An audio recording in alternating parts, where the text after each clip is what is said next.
Courts में on record ये बात आई है कि गवाहों के ऊपर दबाव डाला गया, गवाहों को मारा गया, पीटा गया, डराया गया, धमकाया गया और उनके ऊपर यह दबाव बनाया गया कि वो अपनी पुरानी गवाही बदल के वो गवाही दें जो ईडी कह रही है, जो केंद्र सरकार की एजेंसी कह रही है, वो गवाही दें। और ये ऑन रिकॉर्ड है, ये मेरे एलिगेशन नहीं है, ये सब ऑन रिकॉर्ड है। चंदन रेड्डी, जिनका अपना बयान बदलने के लिए उनके ऊपर दबाव डाला गया, उन्होंने हाईकोर्ट के अंदर रिट डाली है इस बारे में। उनकी रिट यह थी कि उनको इतना मारा गया, इतना पीटा गया कि उनके दोनों कान के पर्दे फट गए। ये हाईकोर्ट के अंदर रिट डाली थी उन्होंने। क्यों डाली थी? कि वो ईडी जो कह रही है वो बयान दे, अपने बयान को बदलें। अरुण पिल्लई का बयान है, ऑन रिकॉर्ड है।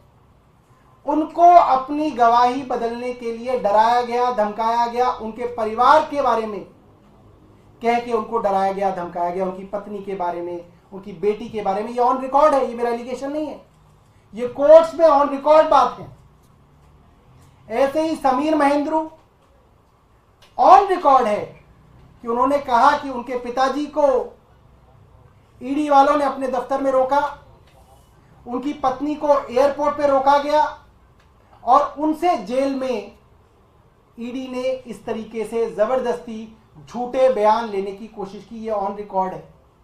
और इसके अलावा ऐसे कई गवाह हैं। संजय सिंह जी ने अप्रैल में एक प्रेस कॉन्फ्रेंस की थी, अप्रैल 2022 के अंदर। उन्होंने सब गवाहों के बारे में और उनकी कोर्ट्स के अंदर जो स्टेटमेंट्स थी उसके बारे में, जो ऑन रिकॉर्ड बातें आई हैं उसके बारे में बताया था किस तरीके से गवाहों को डरा के, धमका के ईडी ने झूठे बयान लिए हैं।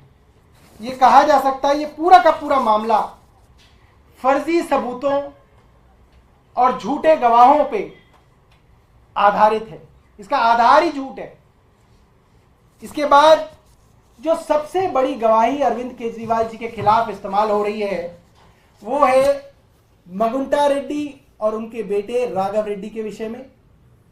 मगुंटा रेड्डी के बारे में हम सब जानते हैं कि उनको एनडीए ने, प्रधानमंत्री मोदी जी की अलायंस ने आंध्र प्रदेश के अंदर टीडीपी से टिकट दिया है। वो एनडीए के सांसद बनने के उम्मीदवार हैं।